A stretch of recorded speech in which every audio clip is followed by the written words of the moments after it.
नंदुरबार जिल्हा प्रशासनातर्फे आदिवासींवर होणाऱ्या अन्याय अत्याचाराच्या विरोधामध्ये पोलिसांनी माझ्यावर केलेल्या अन्याय अत्याचाराच्या विरोधामध्ये पोलिसांच्या मनमानी कारभाराविरोधात जिल्ह्यातील अवैध धंदे बंद करा अशा विविध मागण्यांसाठी आज मी 16 जानेवारी 2026 रोजी माझं 507वं उपोषण उपविभागीय पोलीस अधिकारी शहादासमोर छेडलेलं आहे।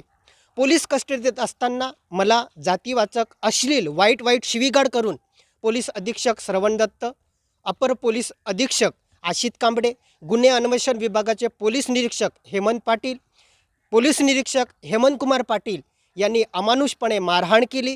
या मारहाण करणाऱ्या पोलीस अधिकाऱ्यांवरती गुन्हा दाखल करून यांना तात्काळ अटक करा व सेवेतून बडतर्फ करा। या प्रकरणामध्ये जे आरोपित आहेत वादग्रस्त पोलीस निरीक्षक हेमंत कुमार पाटील यांची श्रवण दत्त पोलीस अधीक्षक यांनी जाणीवपूर्वक शहादा पोलीस ठाण्यामध्ये नियुक्ती केलेली आहे। त्यांची ती नियुक्ती तात्काळ रद्द करा। आदिवासी तक्रारदारालाच पोलीस ठाण्यामध्ये कोंडून ठेवून त्याला जातीवाचक शिवीगाळ करणे, त्याला मारहाण करणे आणि आरोपीला वाचवणे आणि तू आदिवासी लोकांची बाजू घेतो म्हणून तुझ्यावरती 354चा बाईचा गुन्हा दाखल करून तुझ्यावरतीच तुला अटक करतो अशा पद्धतीची धमकी देणाऱ्या तत्कालीन पोलीस निरीक्षक निलेश देसले यांची चौकशी झालेली आहे। 4/4/2025 रोजीच्या चौकशी अहवालाच्या आधारे त्यांना सेवेतून निलंबित करा। शहादा पोलीस ठाण्यामध्ये ड्युटीवर असताना गुटखा खाणाऱ्या पोलिसांवरती कारवाई करा। जिल्ह्यातील सट्टा, जुगार, मटका इत्यादी अवैध धंदे बंद करा। दडगाव पोलीस ठाण्यात ठाणे अंमलदार व पोलीस उपनिरीक्षक हे फिर्यादी करूनच तक्रार नोंदवण्यासाठी 43,000 रुपये घेतात। त्या लाचखोर अधिकाऱ्यांना सेवेतून निलंबित करा अशा विविध मागण्यांसाठी माझं हे उपोषण मी छेडलेलं आहे। मला पोलीस ठाण्यामध्ये मारहाण झाली हे जे प्रकरण आहे हे प्रकरण दाबण्यासाठी पोलीस अधीक्षक श्रवण दत्त हे डॉक्टरला मॅनेज करून पैसे देऊन मेडिकल रिपोर्ट दाबण्याचा त्यांनी प्रयत्न केला। ही गोष्ट मला आता माहीत पडली आहे। कर नाही तर डर कशाला, सत्य कधीच लपत नाही।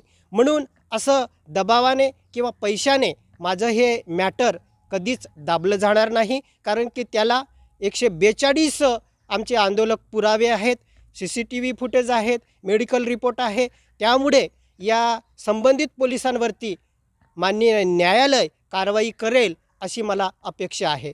परंतु मला मारहाण करत असताना या पोलिसांनी आई, बहीण आणि बायकोवरनं वाईट अशा शिवीगाळ केलेल्या आहे, ज्या शिव्या आपल्या तोंडून ऐकण्यासारख्या नाहीत। माझ्यासारख्या शिक्षकाला अशा पद्धतीच्या शिव्या ऐकूच वाटत नाही। परंतु या पोलीस अधीक्षक श्रवण दत्त, अपर पोलीस अधीक्षक आशिष कांबडे, गुन्हे अन्वेषण विभागाचे हेमंत कुमार पाटील या पोलिसांना यांच्या आईवडिलांनी तसे वाईट संस्कार दिले असतील, त्यामुळे हे अशा पद्धतीच्या शिव्या यांनी शिकल्या असतील, किंवा यांचं गुन्हेगारी जग असल्यामुळे, गुन्हेगारी जगतामध्ये हे जगत असल्यामुळे अशा पद्धतीच्या वाईट शिवीगाळ करून यांनी माझ्यावरती अत्याचार केलेला आहे। मी त्यांचे कर्म त्यांच्यावर सोडून देतो। त्यांच्या वाईट कर्माची फळं परमेश्वर त्यांना नक्कीच देईल।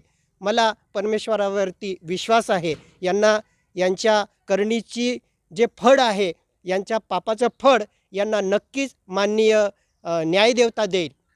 परंतु मला या उपोषणाच्या माध्यमातून हेच सांगायचं आहे की उद्या उठून माझा जीव गेला किंवा माझा घातपात जरी झाला किंवा मला पुन्हा कोणत्याही खोट्या केसमध्ये यांनी अडकवण्याचा प्रयत्न केला तर त्याला सर्वस्वी जबाबदार हे 5 पोलीस अधिकारी राहतील, ज्यांची मी नावं घेतलेली आहेत।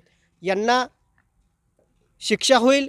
यांना माननीय न्यायालय यांच्यावरती कायदेशीर गुन्हे दाखल करून यांच्यावरती कायदेशीर कारवाई होईल अशी मला माननीय न्यायदेवताकडून अपेक्षा आहे।